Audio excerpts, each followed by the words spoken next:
get cut off. Yeah, it didn't work right, so I'm going to hold on and I'll start over again, okay? Okay, sure. All right.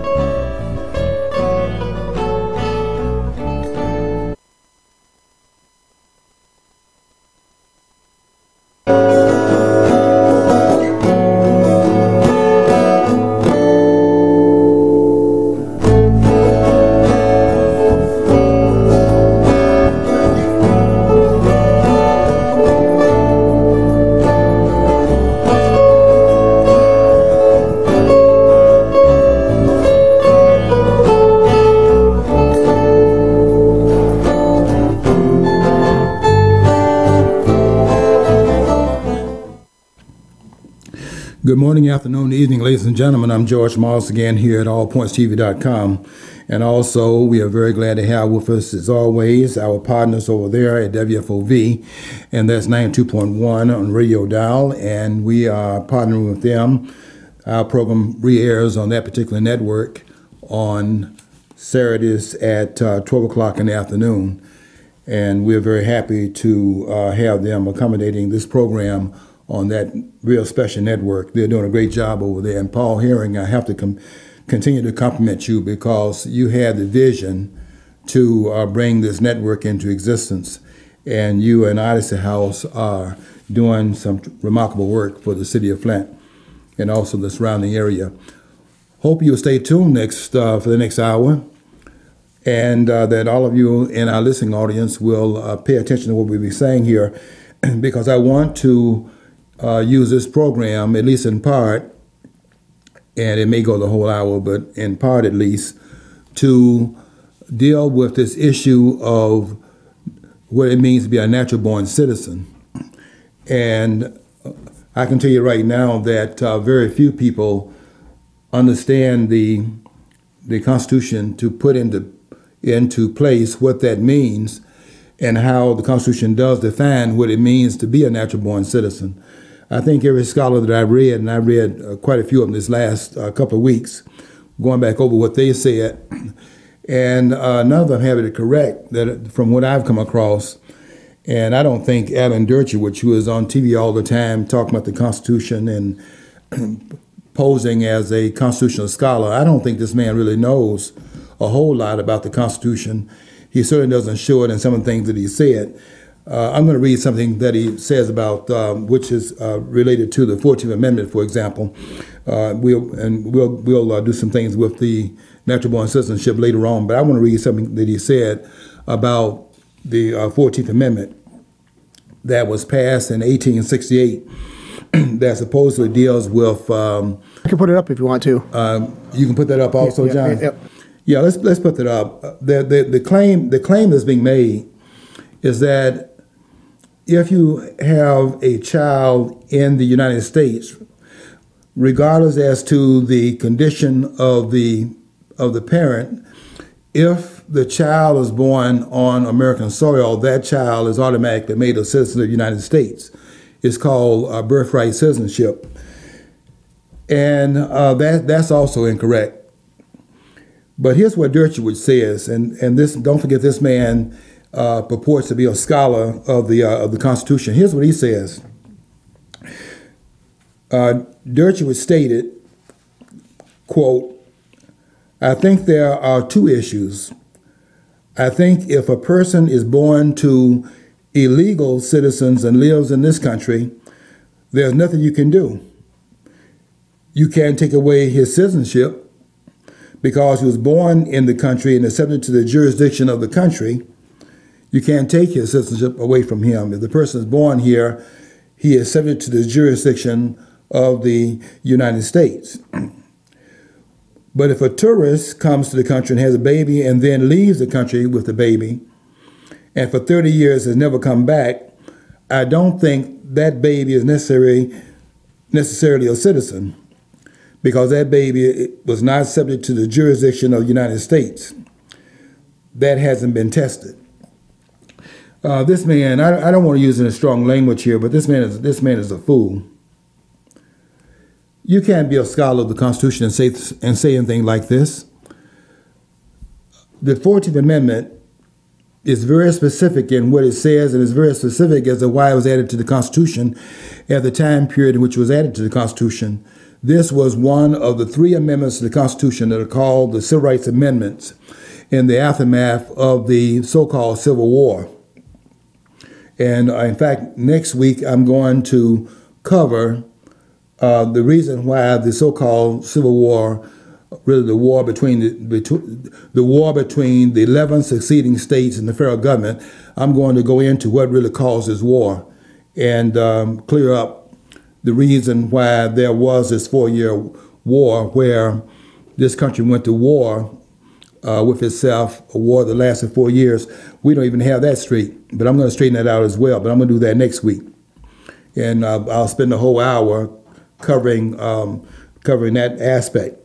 But in the aftermath of that war that lasted from 1861 to 1865, when that war came to a close, the question was, now that the war has ended, what is the status of the persons that were held in bondage in this country based upon Article 1, Section 2, Clause 3, where those that were enslaved, considered property at that time, what was their status now that the war had been fought, particularly given the idea that this war was fought to end slavery in the United States. And if it ended slavery, it was designed to end slavery in the United States, then why is it in the aftermath of this war, why do we still have slavery on the soil of the United States? Not in terms of the states that have succeeded, but we had slavery in the states that have stayed inside the Union. And those states were 4 in number: Delaware, Maryland, Kentucky, and Missouri. And those 4 states had 800,000 slaves collectively between the 4 of them. And those slaves had not been freed by Abraham Lincoln's so-called Emancipation Proclamation. So how could that be if, in fact, this war was fought to end slavery? How is it we have slavery after the war came to a close? But the slavery that we have in the states that were supposedly fighting against the states that had succeeded, taking their slaves with them, and suppose this war was being fought to end the slavery in those 11 states. But yet, when the war comes to a close, although the Emancipation Proclamation can now be enforced to end slavery there, it did nothing for the slavery in the 4 states I just mentioned. I'm talking about Delaware, Maryland, Kentucky, and Missouri. The Emancipation Proclamation did not touch the slaves in those 4 states, those 4 Union states called border states, but all states have borders. These are 4 Union states, and the slaves are still enslaved in those states when the war comes to a close, although now we can enforce the Emancipation Proclamation in the 11 succeeding states, because that's where the Emancipation Proclamation could now be applied now that we have brought those states back into the Union by bayonet. Okay, that's something we need to understand here. So then we have the passage in the aftermath of this war. We have the passage of the 13th Amendment, which was the amendment that completed the process. The Emancipation Proclamation frees the slaves in the succeeding states. We now have to do the same thing in the states that did not succeed, which is the slaves that were in the so-called border states, but really in the Union states. And we now need to have an amendment that would end slavery throughout the United States, and that would be the 13th Amendment. The 13th Amendment legally, it declares illegal slavery in the United States, and it completes a process that had been started by the Emancipation Proclamation. But don't forget what I'm saying here. The Emancipation Proclamation applied to the seceding states. It did not apply to the Union states. And that's why we need to now have an amendment that will, in fact, put an end to legal slavery throughout the United States in the aftermath of this war. So this war, next when I clear this up, I'm going to clear up what this war is really about, because we have a lot of misconceptions about the history of this country. In order for us to go forward, we have to, first of all, go back and get the history straightened out. because those that don't know the historical record are doomed to repeat its mistakes, and we are repeating mistakes because we don't really know the past. And you have to go, if you don't know the past, then going to the future, you can only go to the future with a tremendous amount of confusion. But I'm going to make sure that we understand what this war was about and why we had to have an amendment that ended slavery in this country after this war was in fact brought to an end in 1865. Anyway, the 13th Amendment was passed and ratified, first of all, proposed by the Congress and then ratified by the states. Pretty much ratified under the bayonet even in that case, because the states that had succeeded were only allowed back into the Union if they, in fact, voted to ratify the 13th Amendment. So really, it was like force upon the southern states to ratify this amendment as a basis of their being reconstituted as part of the Union, although they had been defeated with the bayonet. Now the bayonet is being used to force them to comply with this amendment to end slavery in the United States. So, okay, that's just something we have to understand as well. So we have the 13th Amendment, which officially ends slavery in the United States. So slavery is now outlawed in all of the 34 states that are in the Union at this point. And I say 34 states because don't forget that Virginia was split into 2 states, Virginia, and then illegally the Constitution of the state of West Virginia, which was illegally constructed, because how can you bring about a division in Virginia when the Constitution forbids a state to be carved out of another state without the agreement of the state whose territory is being used to carve out another state? That's another illegality we need to deal with Abraham Lincoln, and maybe we can begin to understand him a little bit better when I get through with our discussion next week as well. I will go into all of this in terms of our discussion at that point. I want to stay focused on what occurs in terms of how the Constitution was amended after the Civil War, the so-called Civil War, came to an end. So we have the passage of the 13th Amendment that was amended in 1865.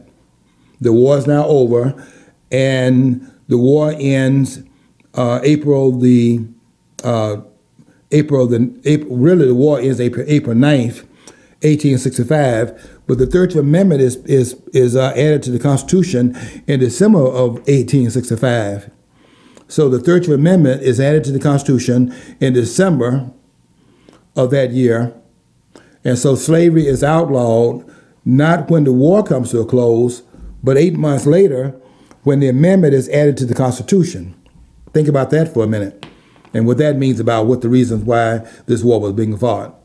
If it's fought over slavery, slavery should have ended at the point of the war coming to a close, but that did not occur. 8 months later, the 13th Amendment is added to the Constitution, and by this time, Abraham Lincoln is dead, having been assassinated. Actually, he died April the 14th.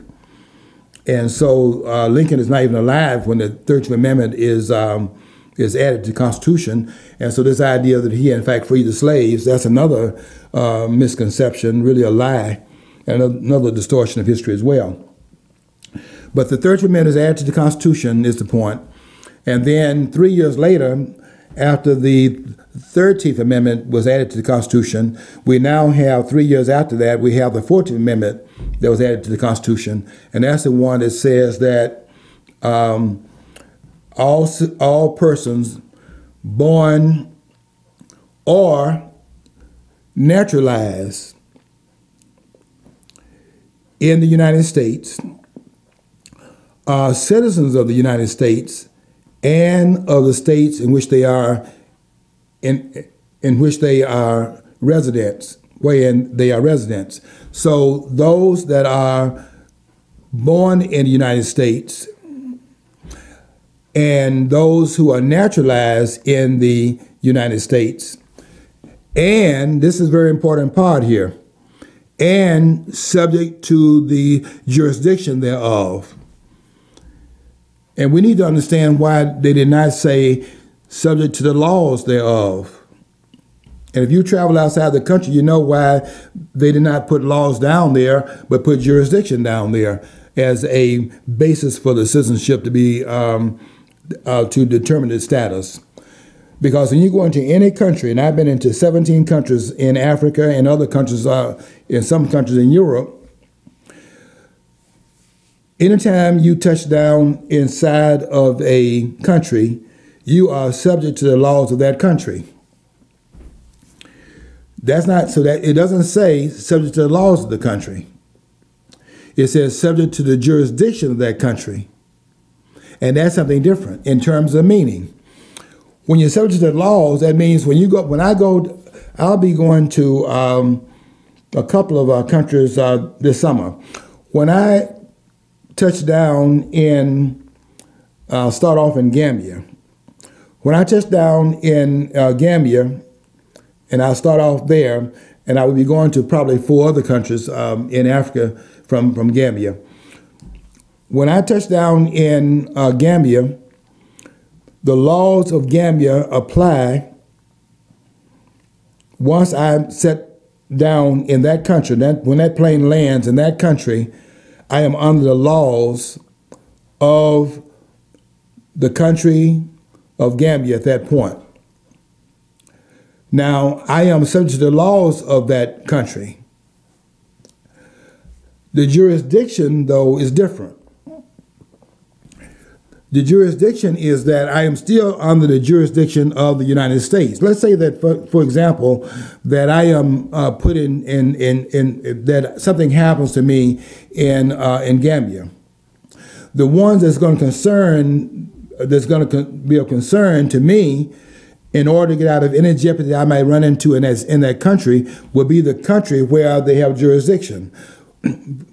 For example, I think you might have had a situation like that in, what was that country recently, where someone was incarcerated in another country, and the person that was incarcerated in the country, or maybe this was where the person was killed, as a matter of fact, in the country. The one that was concerned about it, I can't think of the name right now, but he was killed in, I think it was Saudi Arabia. And we saw him go into the embassy, we didn't see him come out.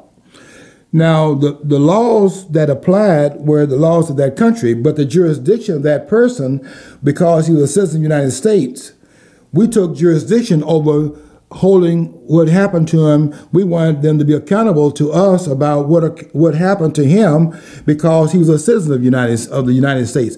Although the laws he was under applied in that country, the jurisdiction of this person would still reside in the country where he was a citizen. And we wanted them to account for how this man died in that embassy. We saw him go in there, he didn't come out. And the U.S. took control of the issue because he was a citizen of this country. He did not surrender his citizenship because he touched down in Saudi Arabia. I don't surrender my citizenship when I touch down in Gambia. When I touched down in Gambia in August of this year, the jurisdiction will not be rescinded because I'm in Gambia. But I will be under the laws while I'm in Gambia, but not the jurisdiction will be surrendered by the fact that I'm under the laws of that country. The jurisdiction will not change because I'm in Gambia. I am still a citizen of the United States. And so the jurisdiction has not changed. Therefore, when it says that all persons born or naturalized, because there are 2 types of citizenship. One is that you have natural born citizenship and you have naturalized citizenship. Natural born and naturalized are 2 different ways of becoming a citizen of the United States.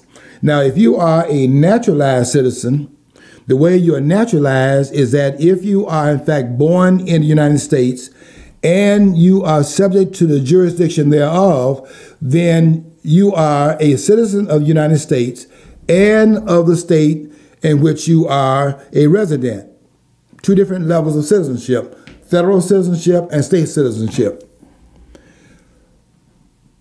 Now, what Dershowitz is saying here, and I'll read it again, he says, I think there are two issues to those that are naturalized. He's talking about naturalization citizenship. He says, I think if a person is born to illegal citizens and lives in the country, there's nothing you can do. So if they are born, if you, what Dershowitz is saying is, if you are born in this country and the parents are not citizens of the United States, then the child is a citizen, and then nothing we can do about it because the child was born here. And you go back and read the language and say, is that what the language is talking about when it says all persons born and naturalized in the United States and subject to the jurisdiction thereof are citizens of the United States and of the states in which they reside? Is that what that language is saying? That language does not say that. That language says if you're subject to the jurisdiction of the United States. You're not subject to you're not subject to the jurisdiction of the United States if your parents are not subject to the jurisdiction of the United States. They are subject to the laws of the United States, not to the jurisdiction. And Dershowitz, who claims to be a constitutional scholar, is confused about, I mean, this is comical stuff here. I think there are two issues. This is Dershowitz talking. I think if a person is born to illegal citizens, a person born to illegal citizens and lives in the country, there's nothing we can do about the child who is a citizen born to parents who are here illegally. I can't tell you how dumb you have to be to make that statement. You cannot be a scholar and say that. They actually call them illegal citizens. There's no such thing as illegal citizens. Oh, yeah, they're illegal aliens. Right, they're illegal aliens. Illegal aliens. Dershowitz thinks that if you have a child, this is what they call birthright citizenship. The Constitution is clear. We have people, it is amazing to me that we have people that are running this country.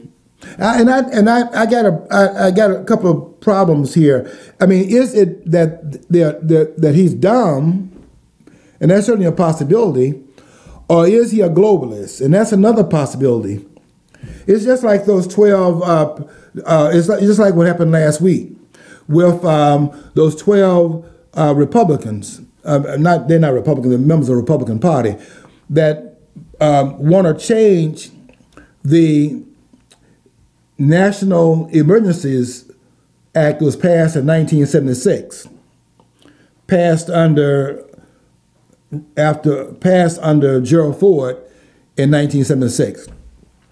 Now that Donald Trump is applying it to building a wall to keep those who are not citizens out of the country, all of a sudden listen to this very carefully, because I think this may well be what Dershowitz is doing. Either that, or is even worse, that's pretty bad there, but it's either that, these are globalists under the undercover, or this man is dumb as a doorknob, because you cannot read this language and then say what Dershowitz says about it. I think there are two issues. I think if a person is born to illegal citizens, how can you be how can you be an illegal citizen? It's just like saying, I hear these people saying that if you have the courts saying one thing and the president saying another thing, that this is a constitutional crisis. Folks, it's another point of stupidity. The Constitution cannot be the point of the crisis. Not if you understand the Constitution is the law of the land. How can the issue between two different departments of government, the department that is the legislative branch of government, sometimes they disagree with the executive branch of government. One set up in Article 1, one set up in Article 2. But set up by what? Set up by the Constitution. If they have an argument about the line of demarcation between the authority of one branch of government and the other branch of government, the way we break the impasse, we go to the Constitution and says what are the responsibilities of the two branches of government. We don't call that a constitutional crisis. It's an institutional crisis. Yeah, but by the way, institutions are having a problem. And we're coming up for a break there for WFOV listeners. So okay, we'll come back and come back and let me know about that. But you can see the insanity of these people that are supposed to be in charge of manning the store being the Constitution of the United States. And when you come back, those who are taking a break from WFOV, we will not be very far. I won't move too far from where we are when you leave, so we won't be so far away when you come back. We'll see you in 4 minutes on the other side of the break. Okay, that being said, I want to continue what we're saying here, but I want you to understand that we are being misled by those persons that are claiming that they are interpreting the Constitution and telling us that it says one thing when what they're doing through their interpretation is that they're undermining the Constitution, claiming that they are telling us what the document itself says. At the same time, we can read it for ourselves, and it's not saying what they're telling us that it says. It's saying just the opposite. All persons born or naturalized in the United States, born in the United States or naturalized in the United States, and subject to the jurisdiction thereof, are citizens of the United States and of the states in which they reside. Now, if it had said this, Alan Dercher would be correct. If it said this, all persons born or naturalized in the United States are citizens of the United States. All persons born in the United States are citizens of the United States, or all persons naturalized in the United States are citizens of the United States. But it doesn't say that. There's a conjunctive phrase in between those two. All persons born or naturalized, two different types of citizenship, in the United States and subject to the laws thereof, subject to the jurisdiction thereof, are citizens of the United States. It doesn't even say subject to the laws thereof. Why? Because it's automatic that you are subject to the laws because you're on the soil. But the jurisdiction does not change your citizenship by being on the soil. You have to understand that, because later on when I get into where you have a definition of natural born in this country, which all the scholars are saying is not found in the Constitution, I'm going to show you it is found in the Constitution, and I'm going to show you they can't read it. I'm right and they're wrong. Just like they were saying that they could not tell whether or not the Constitution requires whether or not senators and members of the House are involved in being a civil officer of the United States. They were saying it's not found in the Constitution, it's not clear. I was showing you it is clear. They just can't read it. It is clear. It is in the Constitution. But we got people that cannot read language. And that is amazing to me that the Constitution says, I'm quoting here Article, let's see, don't tell me. I'm getting to the point about Article 2, Section 4.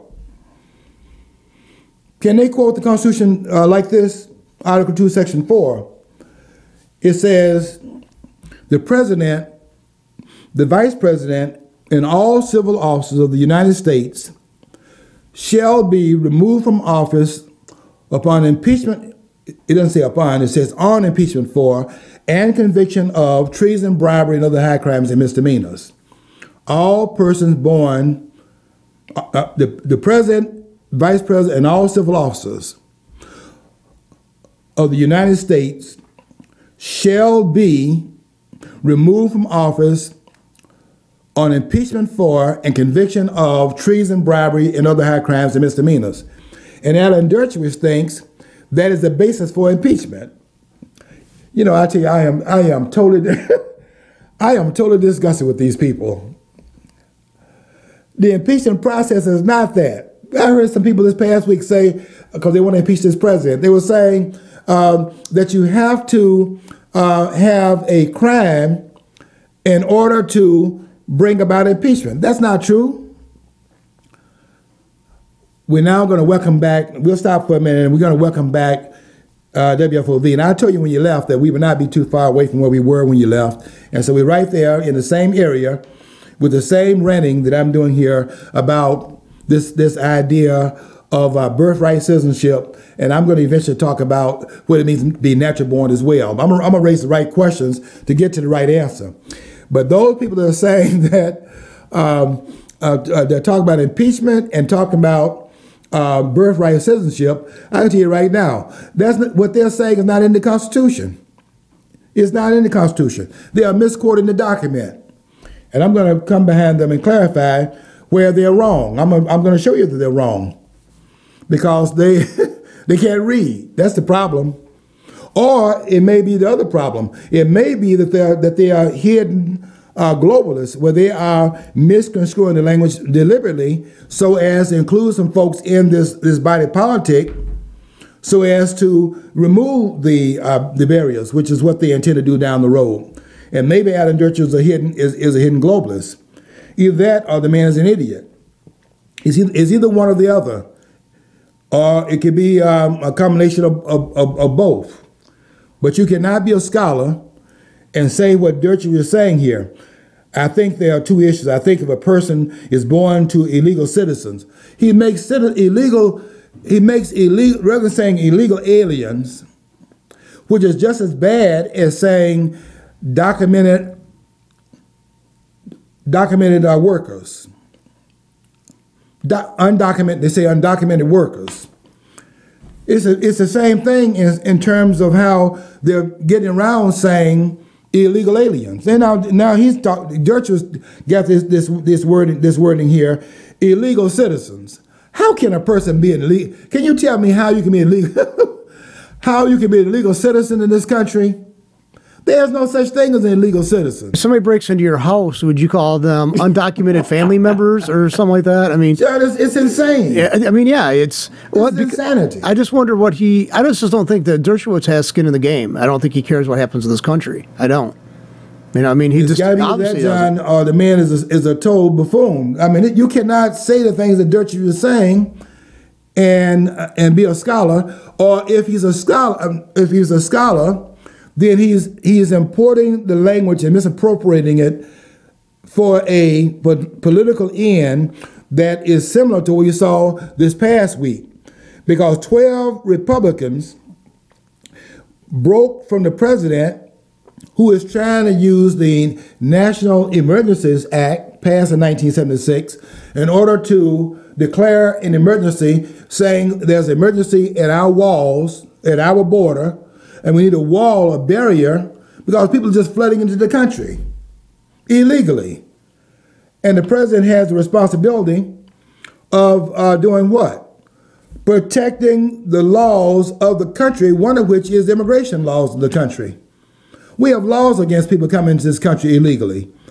And the president is using the National Emergencies Act to, in fact, eliminate the emergency on the border, and they're trying to say there is no emergency, and they're trying to alter the Emergencies Act to keep the president from, in fact, maintaining borders in the country so as we have sovereignty of the United States. If the president cannot do that, then the president cannot, in fact, do his job as enforcer of the law. And by the way, let me say this also. You don't need to have a National Emergencies Act in order to do what the president is in fact doing. Because the first time that we have a president using the national emergency to bring about an act was when Woodrow Wilson did it. And he did it without the act on the books. It was used. Wilson became president in 1913, and that was and he was using the national emergency to carry out some action of the government and declaring it in the aftermath. We didn't even have the National Emergency Act at that point. Yet he, in fact, had declared an emergency and acted on the emergency to, in fact, carry out an act of the president, because he has the power to act within the second article powers given to the President of the United States. So this idea that you even need the National Emergency Act for the president to, in fact, carry out his responsibilities is not true. Yet they're trying to contain it. 12 Republicans broke with the president. And why did they do that? They were trying to say the president is acting unconstitutionally. He is acting beyond the pale of the authority of the president. But then we went back to see if that would be true. And we saw that in 1976 they passed a National Emergency Act under Gerald Ford. So they couldn't claim that anymore. So now what they're trying to do is that they're now trying to rein. There's an article saying we're trying to rein the president in. Why? Because the president is using the National Emergency Act to stop this infiltration, this border crossing by these illegal aliens that are called what? Undocumented workers, called illegal citizens. Dershowitz word for it. People are breaking into the country. They're now illegal citizens. They're having children that are illegal citizens. Folks, I have to tell you something. We're being bamboozled by these people. They're bamboozling us. And we are losing this country by these jerks that are explaining this country out of existence, telling us anything. And we ought to call these 12 members of the Republican Party who are hiding. By the way, these are Democrats in the Republican Party, and we got Republicans in the Democratic Party, and we got Democrats in the Republican Party. And Rand Paul, I'm disappointed in him in a way, but because he voted along with those other 11, Republicans. Yes. And I hope that Kentucky has a good sense of bouncing him out next time. We need to get them out of office. Look, not only Rand Paul in Kentucky. Look at Mike Lee. Yeah. Mike Lee of Utah. Look at what Mike Lee did. Yeah, I know. Just and Mike Lee's supposed to be a constitutional scholar. And Milliken too. Not Milliken. Romney. They're saying ilk to me. I'm not surprised about Romney, because we know Romney. We all know about Romney. Romney ran. The only reason that Romney ran, I wouldn't say the only reason, but one of the reasons he ran for the Senate, he wanted to block Donald Trump. That's why he ran for that office. And they want to stop this man, because this man is trying to carry out what he promised the American people, and that was, in fact, to get that wall built. They've been talking about this for 30 years and haven't built it, and had no intention of building it. Both Democrats and Republicans, though, they have constituents who benefit from illegal immigration. I mean, it's like, well, the Republicans like the fact that they can cozy up with their corporation buddies and give them what they want. And the thing is, anybody who's anybody doesn't understand this, a cheaper labor source is going to diminish the demands of what Bernie Sanders wants at $15 or $20 an hour. You think you're going to be able to have that when you have a flood of people come across the border? You think you're going to realize any of that? No, you can't, because it's going to go way lower. The wages expectations are going to be way lower. So that's these people are 20. That's why both sides are, in fact, some of them more hidden than others, but all of them are for open borders. Both parties are for open borders. If that were not the case, those 12 members of the Republican Party would not have been siding with Democrats who are trying to undermine this president. I said that years ago that Rand Paul's got great, great trader potential. I just sensed it about him. To me, he is a disgrace to his family's name. Yes, he is. For Rand Paul to be doing what he's doing is a disgrace to his father, who was a constitutionalist. And I think that's why he left, John, just couldn't take what they were doing in the Congress, because these persons are anti-constitutionalists. They're not constitutionalists. They're against the law of the land being applied in this country. Now, when you talk, I'm gonna get off this because I want to get back to what I want to do today. But let me just tell you about those that have used the National Emergencies Act, so you can see behind the facade. They're trying to claim that Donald Trump is acting unconstitutionally and without regard to the Congress having given him authority to act in the way in which he's acting.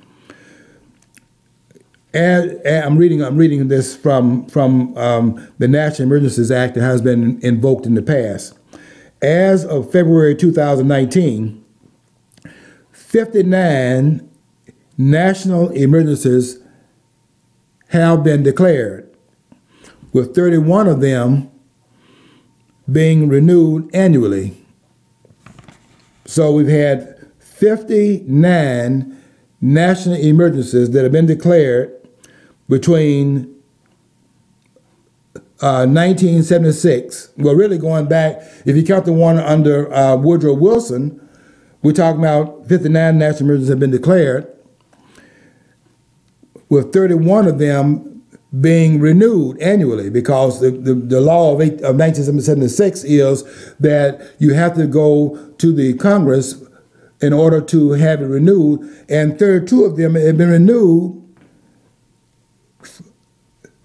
32 of them have been renewed annually from 1976 until the present time.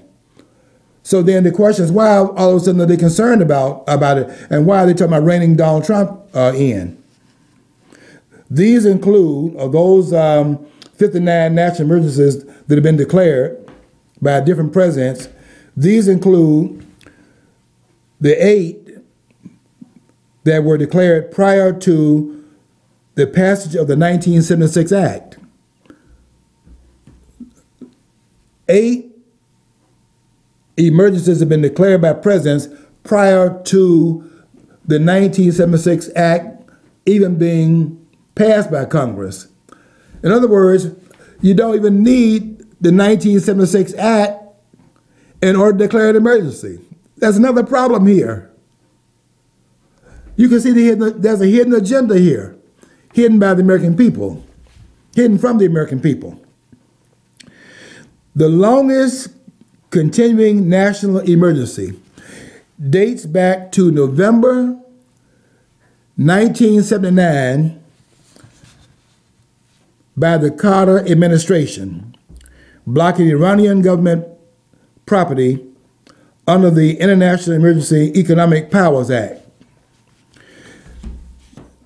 Reading further, since passage of the National Emergency Act in 1976, and don't forget 8, they just said now, just read, 8 national emergencies were declared even before the act was passed. So the president had authority prior to the act being passed. You don't need that. So this idea that the president acting unconstitutional, that's another lie.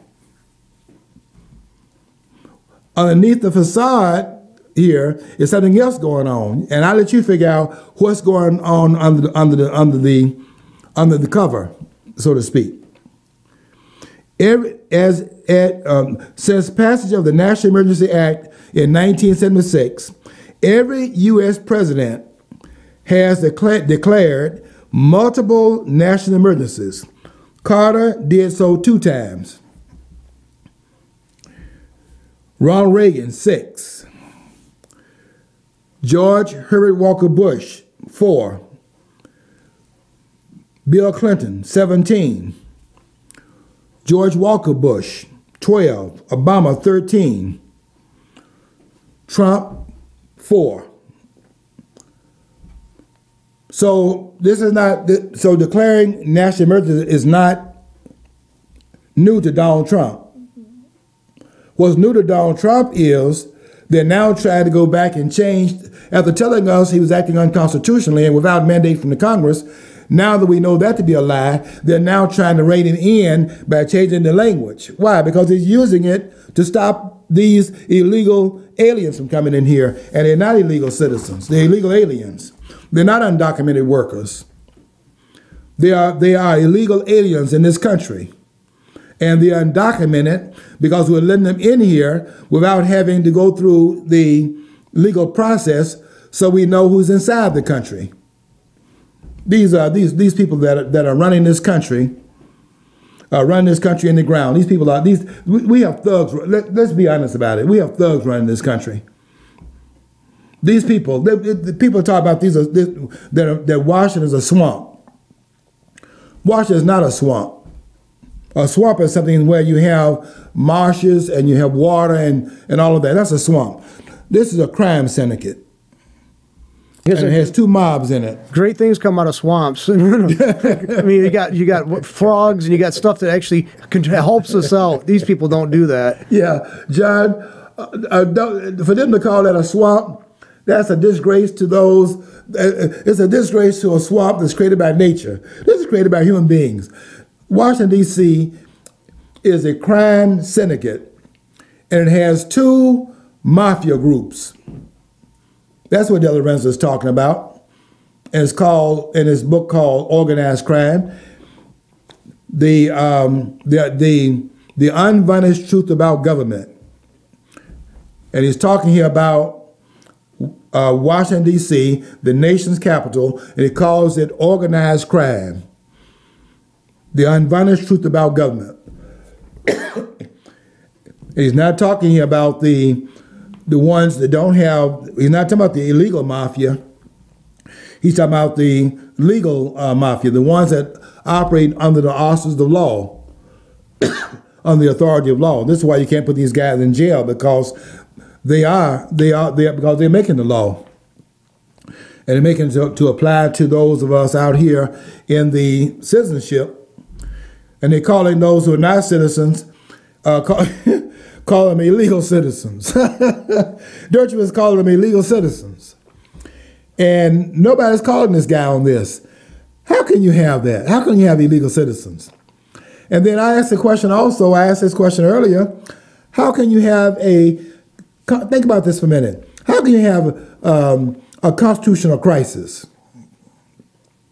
That's impossible. The Constitution is what, if we have an impasse, the Constitution is what we have to break the impasse when there's a problem between the legislative branch of government, the executive branch of government, and the judicial branch of government. When we don't have those lines clearly defined by them carrying out their responsibilities, we go to the Constitution to see if they are exceeding the authority that is in fact countermanded to their department by the Constitution of the United States. The crisis is never the Constitution. The crisis is one of the branches of government exceeding the authority that is given to it by the Constitution. And yet they're talking about a constitutional crisis. Impossible. They're not saying that, I'm saying it. And I'm saying that I'm right and they're wrong. Let me get to what I want to deal with here, because I'll be talking about that. I'm so mad about the way this country is being run by these, and I call them thugs, because these people are running this government. These people are thugs, and we have to understand that when we go to the polls, we're going to have to begin to use our vote, our verdict, to impeach these people. The American people can impeach them. I don't mean by going through the impeachment process. I'm saying going to the booth, the voting booth, and understanding that these people are in power and they are acting illegally, and we can countermand their verdict by voting them out of power in this country. People like these 12 people that voted against the president, calling themselves Republicans, and voting with the Democrats against a president in their own party who's acting within the limits of the law, and they are now trying to rein the president in for acting legally. How can you even say that in front of the American people? You want to rein the president in. Reining the president in for carrying out his responsibilities? Why do they want to rein him in for carrying out the law of this country if these persons are interested in abiding by the law? That doesn't make any sense. And that's what we have now. People acting outside of the law. We have a president going in trying to enforce a law, which is his responsibility, and they are trying to stop the president from doing his job. That's what this amounts to.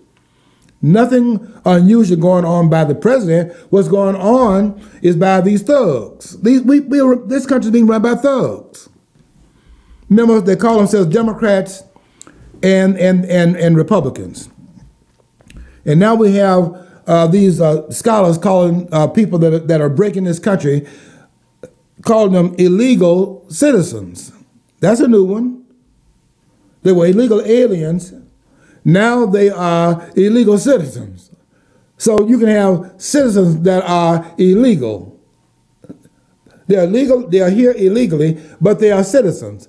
Dershowitz, if you believe that, I'm not going to use this word on the set, but it's a D word.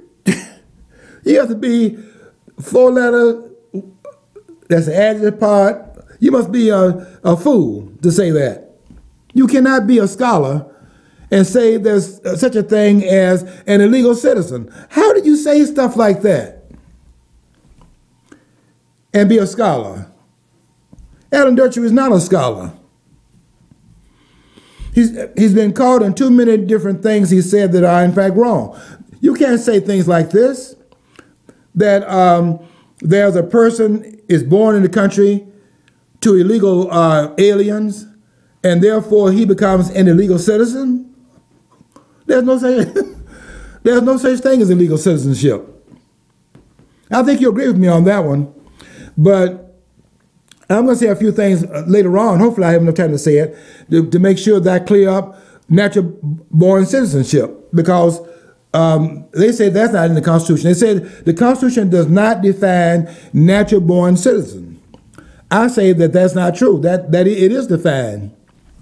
And let me show you how that's true. Let's put up there, Dershowitz, you listen very carefully, because you're one of the ones that's saying that the Constitution does not define natural-born citizen.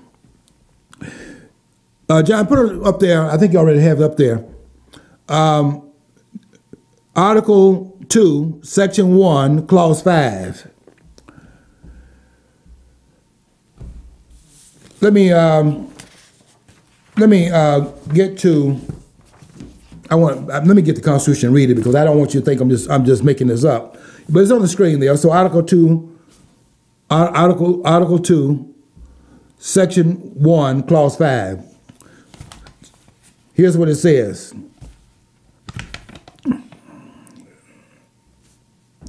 Except a natural-born citizen or a citizen of the United States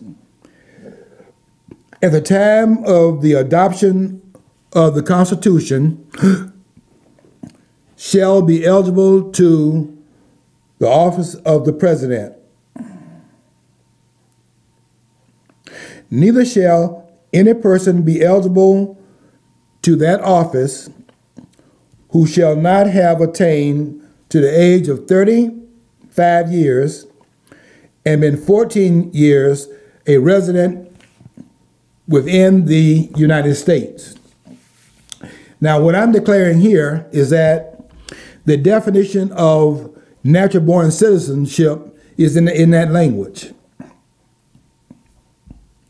And the reason why they don't think it's defined there is because they're not asking the right question. And this is the mistake that's found in the mistake they're making now is the same mistake that was made in the Naturalization Act of 1790. Let me find that. Let me find that language there in the Naturalization Act of 1790. Here's what they did in that year. And this is a mistake that they made. In the last part of the Naturalization Act of 1790, don't forget it's the Naturalization Act, not the Natural Born Act. But in the Naturalization Act of 1790, here's what those persons did to try to bring in under naturalization what it means to be a natural-born citizen. It says in that act, after having declared naturalization of how you bring about naturalization, it says here in the last sentence of that, provided also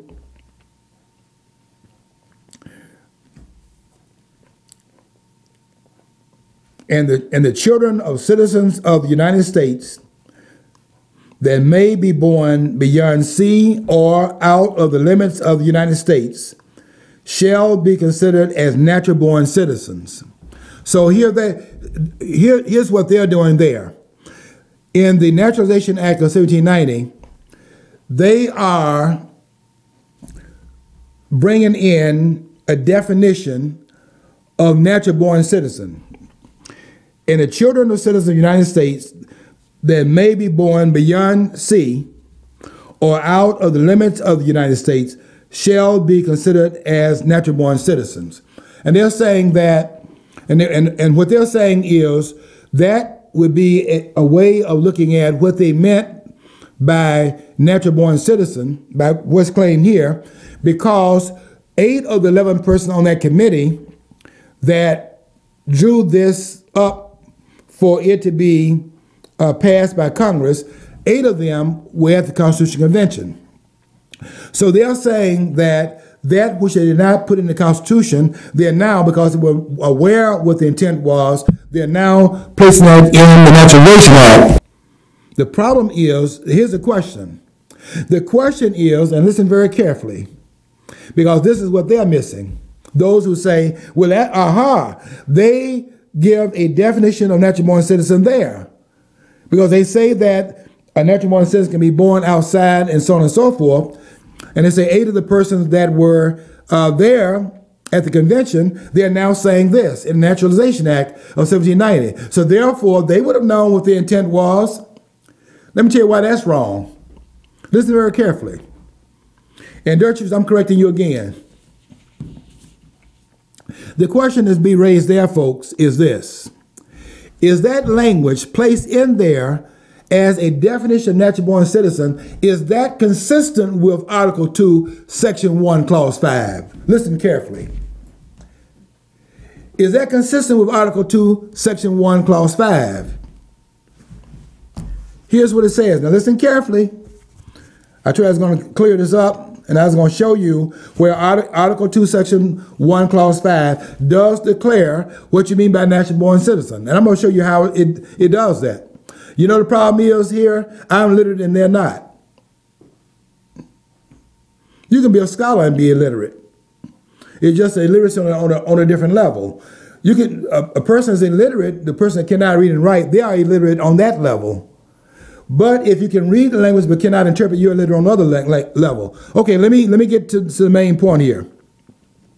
The question in the Act of 1790 is that language of them saying born outside of the country, you could be a natural born citizen born outside the country. They're saying if you're born to parents that are citizens, then born outside the country, you are a natural born citizen.